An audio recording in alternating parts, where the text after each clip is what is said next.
Hi, నాకు ఈ మధ్యన ఒక విషయం తెలిసింది. I thought it's worth to share with every one. Actually మన ఎన్ఆర్ఐస్కి ఉండే ప్రాబ్లం ఏంటంటే మన ప్రాపర్టీస్ ఏవైతే ఇండియాలో ఉంటాయో మన కంట్రోల్లో ఉండదు. This is where I want to tell you about the Guardia app. ఈ గార్డియా యాప్ ఏంటంటే మన ఎన్ఆర్ఐస్ ఎక్కడున్నా సరే లోకల్లో ఉన్న మన ప్రాపర్టీస్కి గార్డియన్స్ లెక్క అనమాట. వీళ్ళు ల్యాండ్ కానీ, కమర్షియల్ కానీ, అగ్రికల్చర్ కానీ, రెసిడెన్షియల్ కానీ వీళ్ళే మేనేజ్ చేస్తారనమాట. ఒకవేళ మీరు ల్యాండ్ కనుక సేల్ చేయాలనుకుంటే ప్రీ పోస్ట్ ఇన్ సేల్ వీళ్ళే మేనేజ్ చేస్తారు. ఒకవేళ రెసిడెన్షియల్ ఏమైనా మనం రెంట్కి ఇవ్వాలంటే ఒక ఐడి వెరిఫికేషన్ కానీ, రెంటల్ అగ్రిమెంట్ కానీ వీళ్ళే మేనేజ్ చేస్తారనమాట.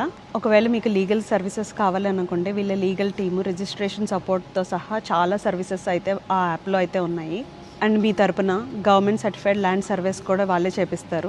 అండ్ మన ప్రాపర్టీకి కావాల్సిన అన్ని రకాల బిల్స్ గార్డియా యాప్ నుంచి మనము పే చేసేసుకోవచ్చు అనమాట. అండ్ మీ పోర్ట్ఫోలియోని, మీ ప్రాపర్టీని జస్ట్ మీరు ఒక్కలే కాకుండా మీ ఫ్రెండ్స్ అండ్ ఫ్యామిలీ అందరూ ఒక గార్డియా యాప్లో అయితే చూసుకోవచ్చు అండ్ మేనేజ్ చేసుకోవచ్చు. కొంతమంది ఫ్రెండ్స్ అందరూ కలిసి కొనుక్కుంటారు కదా ప్రాపర్టీ, వాళ్ళందరికీ చాలా యూస్ఫుల్. సో ఇప్పుడే మీ గార్డియా యాప్ని డౌన్లోడ్ చేసుకోండి అండ్ స్ట్రెస్ ఫ్రీగా ప్రాపర్టీస్ని మేనేజ్ చేసుకోండి. Thank you so much.